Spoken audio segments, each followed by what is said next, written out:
कैसे कैसे काम आता है।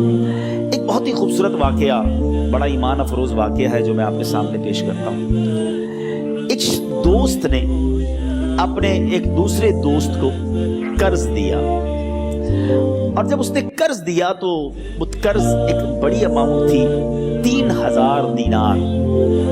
वो टाइम आ गया, जब उस टाइम वो कर्ज लेने के लिए अपने दोस्त के पास गया कि भाई मुझे मेरे पैसे वापस दो, तो उसने कहा कि पैसे तो नहीं है मेरे पास, मैं कोलैप्स हो गया हूँ, बिजनेस अब मेरा ख़त्म हो गया है, मैं तुम्हारी रकम नहीं दे सकता। उसने एक और टाइम दे दिया उसे कि ठीक है अब इतने दिनों के बाद में दे दूंगा। वो टाइम भी गुजर गया, और जब वो टाइम भी गुजर गया तो उसके बाद उस दोस्त ने कहा कि अब तो पैसे दे दो भाई, मेरा टाइम पूरा हो गया है। फिर ना दे सका टाइम। आखिरकार मामला जो है वो कोर्ट में चला गया, काजी के पास चला गया। अब काजी ने जिसको पैसे देने थे उसको बुलाया और कहा कि भाई आपको इसके पैसे देने हैं? कहता है हाँ पैसे तो देने हैं। तो कहा फिर देते क्यों नहीं हो? पैसे है ही नहीं, कारोबार ही खत्म हो गया है, कर्जा तो लिया था, अब मेरे पास बचा ही कुछ नहीं है। तो कहा अच्छा अब ये बताओ कि कब दोगे, कैसे दोगे? उसने कहा बस मेरे पास पैसे ही नहीं है।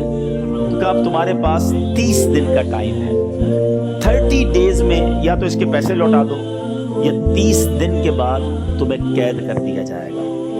ये शख्स अब घर आया, पैसे तो थे नहीं, मगर शायद उलमा ने लिखा किताबों में, ये वाकया कई बड़ी बड़ी किताबों में लिखा और दुरूद पाक के फजाइल की बड़ी बड़ी किताबों में लिखा। और उस शख्स ने सोचा कि उसने एक हदीस पाक पढ़ी हुई थी कि जिसमें नबी पाक अलैहिस्सलातु वस्सलाम ने फरमाया है, जिसका मज़मून है कि जो शख्स परेशान हो, मुसीबत ज़दा हो, उसे चाहिए कि मुझ पर कसरत से दुरूद पाक पढ़े, क्योंकि दुरूद पढ़ना मुसीबतों और परेशानियों को ले जाता है।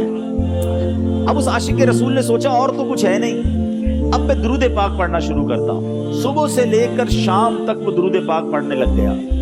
27 दिन गुजर गए, ओनली 3 days लेफ्ट, 3 दिन बाकी थे काजी के पास जाने में।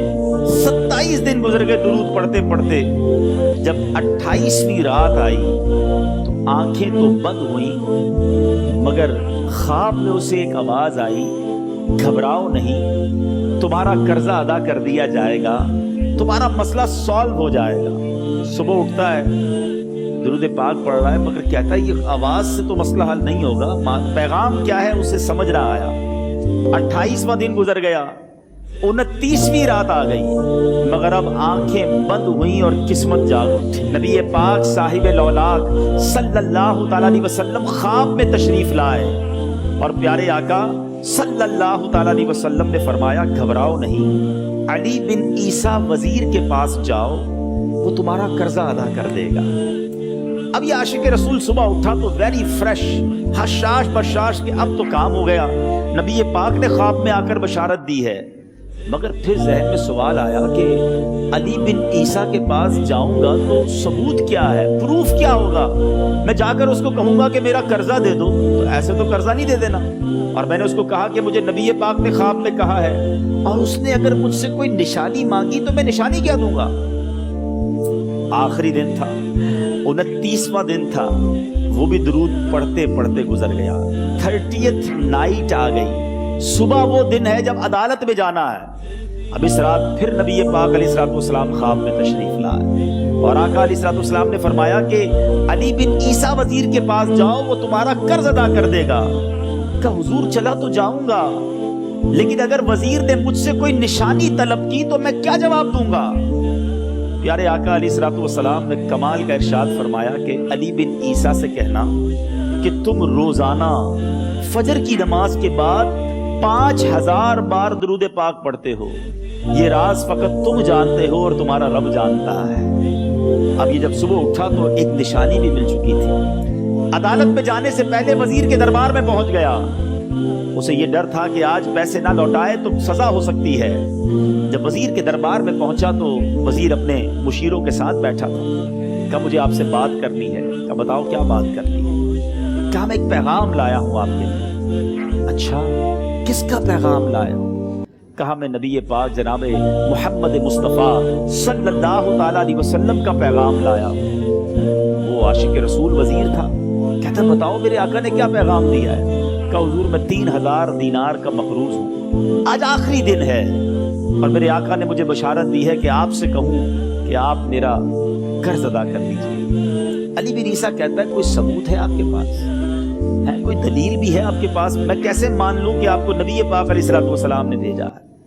आशिक रसूल कहता है खाली हाथ नहीं आया, मेरे आका ने मुझे दलील भी अता फरमाई है, मुझे एक एविडेंस भी दिया है और प्रूफ ये है हुजूर कि आप रोजाना सुबह फजर की नमाज के बाद नबी पाक सल्लल्लाहु ताला अलैहि वसल्लम की बारगाह में दुरूद व सलाम का नजराना पेश करते हैं। जब तक 5000 का अदद पूरा नहीं होता आप उस वक्त तक किसी और से बात नहीं करते। और ए वजीर साहब, ये राज सिर्फ आपको पता है और आपका रब जानता है। अल्लाह अकबर। वो वजीर तो जिसको कहे ना झूम उठा, ऐसा आशिक रसूल वजीर था जो रोजाना सुबह 5000 दुरूद पढ़ता हो, उसकी तो ईद हो गई ना। वो कहता है मरहबा या रसूल अल्लाह, मेरे आका ने मेरे दुरूद कबूल कर लिए, इससे बढ़कर मेरे लिए सआदत क्या होगी। अब ये वजीर अपने सीट से उठता है, अपने कमरे में जाता है, थोड़ी देर बाद वापस आकर उस आशिक रसूल के हाथ में 3000 दीनार रखकर कहता है हुजूर पहले 3000 दीनार तो नबी पाक का हुक्म की मैं अदब से बजा लाता हूँ, मेरे आका ने जो हुक्म फरमाया ये 3000 दीनार आपको पेश करता हूँ। हुजूर एक और 3000 दीनार लीजिए, मेरे घर आप आए, इतनी अच्छी खबर सुनाई, आपने कदम रंजा फरमाया, ये 3000 उसका नजराना है। और ऐसा कीजिए 3000 और लीजिए, इससे अपने बच्चों के लिए कुछ छोटा मोटा काम शुरू कीजिए और एक वादा करके जाइए, आज के बाद जिंदगी में आपको जब भी कोई काम पड़े मैं आपका भाई हूं, मुझे ये खिदमत का मौका दीजिएगा। अल्लाह अकबर। वो मकरूज जो एक रात पहले 3000 दीनार का मकरूज था, हो सकता है उसके बैक ऑफ माइंड ये भी चल रहा हो कि अब शायद कल मैंने जेल में जाकर, अदालत में जाकर गिरफ्तारी देकर जेल में जाना है, मगर अब 9000 दीनार हाथ में है। आशिक रसूल झूमता हुआ नबी पाक की याद में घूमता हुआ अब अदालत में पहुंचा। अदालत में एवरीबॉडी एक्सपेक्टिंग ओवर देयर कि आज इसने आना है और आकर कहना यही है कि पैसे तो नहीं है, गिरफ्तार कर लो। मगर जाकर इस आशिक रसूल ने 3000 दीनार जज साहब के हाथ में रख दिए। काजी कहता है पहले तो ये बताओ पैसे आए किधर से? तुम तो कहते थे गरीब हो, तुम तो कहते थे कारोबार नहीं है, एक महीने में इतनी बड़ी रकम का इंतजाम कैसे हो गया? सुभान अल्लाह। उस आशिक रसूल ने गोया ज़बाने हाल से ये कहा होगा कि ये तो करम है उनका, वरना मुझ में तो ऐसी बात नहीं, इतना दिया सरकार ने मुझको, इतनी मेरी औकात नहीं। उसने वो पूरा वाकया भरी अदालत में सुना दिया।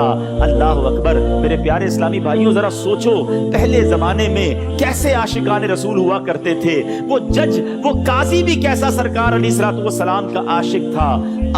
अपनी सीट से उठता है, भरे दरबार में, भरी अदालत में, वो अपने चैम्बर में, अपने कमरे में जाता है और थोड़ी देर बाद वापस आकर उसके हाथ में भी 3000 दीनार हैं। और वो 3000 दीनार जो है वो उस आशिक रसूल के हाथ में रखता है कि सारा सवाब अली बिन ईसा कैसे ले जाए, मैं भी तो नबी पाक का गुलाम हूं, मैं तुम्हारा कर्जा मैं अदा करता हूं।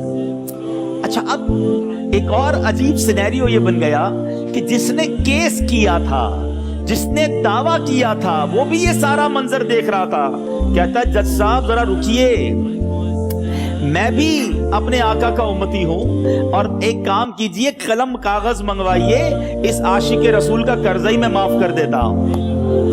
अच्छा, अब आशिक रसूल ने वो वापस 3000 दीनार जो जज साहब ने दिए थे वो वापस जज साहब को दिए कि हुजूर ये पैसे आप ही रख लें, कर्जा ही माफ हो गया, अब आपके पैसे का मैंने क्या करना है? जज साहब कहते हैं जो पैसे नबी पाक के नाम पर निकाले हैं अब मुझे वापस नहीं चाहिए, ये भी तुम अपने साथ ले जाओ। अल्लाह अकबर। मेरे मीठे इस्लामी भाइयों, वो आशिक रसूल एक रात पहले 3000 दीनार का मकरूज है, अब 12000 दीनार लेकर घर को वापस जा रहा है। इस एक वाक़े के अंदर जो हम सब के लिए दर्स है, जो हम सब के लिए पैगाम है। शायर लिखते हैं ना, दुखों ने तुमको जो घेरा हो तो दुरूद पढ़ो, दुखों ने तुमको जो घेरा हो तो दुरूद पढ़ो, जो हाजिरी की तमन्ना हो तो दुरूद पढ़ो। आज हम बहुत सारी प्रॉब्लम्स में होते हैं, यहाँ भी हो सकता है मेरा कोई भाई बीमार बैठा हो, कोई कर्जे में डूब गया हो, किसी का कोई बिजनेस प्रॉब्लम चल रहा हो, कोई फैमिली इशू में डिस्टर्ब हो, आप किसी भी प्रॉब्लम में हैं, خدا کی قسم درود پاک ایسا وظیفہ ہے. لوگ بہت سارے وظائف پوچھتے رہتے ہیں, بہت سارے جناب وظائف کے بارے میں معلومات کرتے رہتے ہیں. سچی بات یہ ہے ہر درد کی دوا ہے صلی علی محمد. ہر درد کی دوا ہے صلی علی محمد. تعویذ ہر بلا ہے صلی علی محمد. تو خدا را اپنی زندگی میں درود پاک کو شامل کر لیجئے, اور آپ بلیف کریں جب آپ نے کثرت سے درود پاک پڑھنے شروع کر دیے, آپ اپنی آنکھوں سے دیکھیں گے آپ کے پرابلم دور ہو رہے ہیں, آپ کی صحت اچھی ہو رہی ہے, آپ کے قرضے اترنے شروع ہو گئے ہیں, روزگار میں آپ کے برکت ہونا شروع ہو جائے گی, آپ کے چہرے پہ نور آنا شروع ہو جائے گا, آپ کی زبان میں اثر آنا شروع ہو جائے گا.